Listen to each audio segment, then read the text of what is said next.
Здравейте на всички! Включвам се, за да отбележа някои от по-важните теми, които предстоят във връзка с предстоящото новолуние в Скорпион.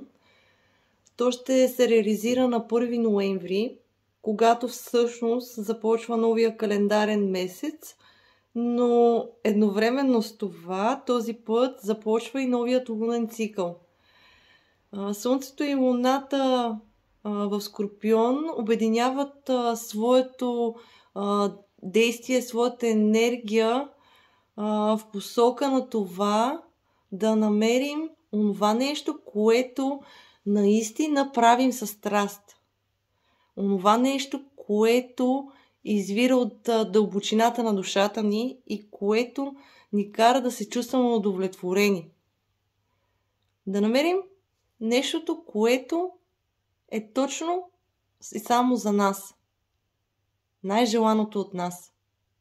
Това е основният смисъл, който се оформя по време на новолунието. Интересно е, че то е подкрепено от Сатурн в Риби. Те са в Тригон, новолунието и Сатурн са в Тригон. И тук имаме една допълнителна подкрепа от тази иначе по-сурова планета, която ни дава уроци, която ни поставя предизвикателства. На моменти може да изпитваме ограничения във връзка с нея. Този път тя дава структура, дава методология и ни дава същевременно с това ясен план как да осъществим най-желаните от нас проекти. И то проекти, които биха могли да бъдат с чуждо финансиране, с средства, които не са наши, с ресурси, които може да ползваме, но не са наши. Така че всеки от нас може да помисли в тази посока, как би могъл да реализира най-съкровеното си желание чрез чужди ресурси. Много е интересно, че откакто Слънцето влезе в Скорпион и всъщност ще бъде в следващите няколко седмици там,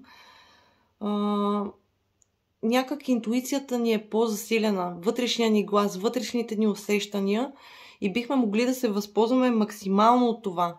Всеки да се слуша в тялото си, в мислите си, в инстинктите си. Някак си на по-дълбоко ниво да слезе и да осъзнае какво се случва, къде се намира и къде иска да се намира. Всеки човек може да го направи това. Сам за себе си, но за целта е много важно да се слуша в себе си.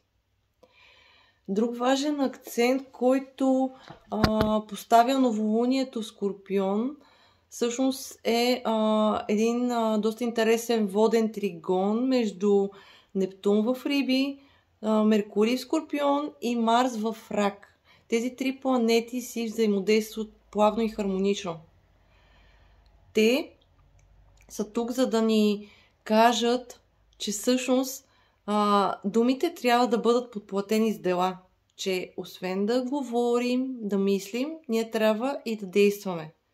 И тук е добре да комбинираме действията и мислите с интуиция, с креативност и с по-така духовни практики или учения, които могат да ни бъдат от полза. Това е така доста интересен тригон, който се реализира. Междувременно, докато трае новолунието в Скорпион, се реализират и две по-напрегнати конфигурации, едната от които е между Уран и Меркурий. Те са в опозиция. Те се намират в противоположни знаци. Меркурий Скорпион е застанал срещу Уран в Телец. Тук идва така една опасност от това да бъдем по-резки в думите си и е добре когато прекрачваме някакви граници, когато излизаме от някаква рамка на действие, на изказ, на общуване, да бъдем и една идея по-внимателни и по-скоро да канализираме тази енергия в това да сме по-спонтанни и нестандартни в подхода си, отколкото да бъдем в някаква рамка или да сме готови винаги да спорим. По-скоро да лавираме в тези неща. Другото напрегнато взаимодействие е между двата управителя на знака Скорпион, които всъщност са управители на новолунието. Между Марс и Плутон се образува една опозиция. Плутон в Козирог е срещу Марс в Рак. Тоест, това не е особено благоприятно от гледна точка на това, че бихме могли лесно да бъдем въвлечени в спорове, в открити борби с врагове, било то с конкуренция или с хора, които открито не харесваме или те нас не ни харесват. Нали? Трябва да бъдем малко по-внимателни и обрани и да не позволяваме агресията и нетърпеливостта, ако щете, да имат предвес над нас. Ние трябва да упражниме самоконтрол. Това е така по-интересно. И ако трябва да се върнем на влиянието, което новолунието ни оказва, сега е най-подходящия момент човек да опознае себе си в дълбочина, да даде шанс на физическото, емоционалното и енергийното си тяло да бъдат едно цяло. Да се слушваме в знаците, които получаваме.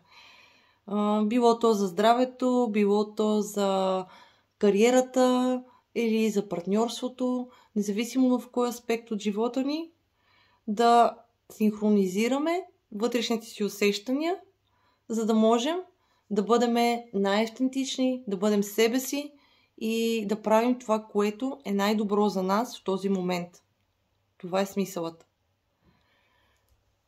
Интересно е, че всъщност по времето, когато Слънцето преминава в знака Скорпион и особено когато и Луната е там, т.е. по време на новолунието, човек би могъл да упражни най-добър самоконтрол върху себе си и да се възползва максимално от регенериращите си, вродените си регенериращи сили и способността човек да се самоизлекува, да усещайки тялото си, да намери метода на лечение, пътя по който да тръгне и въобще да разбере из основи корена на проблема, който има.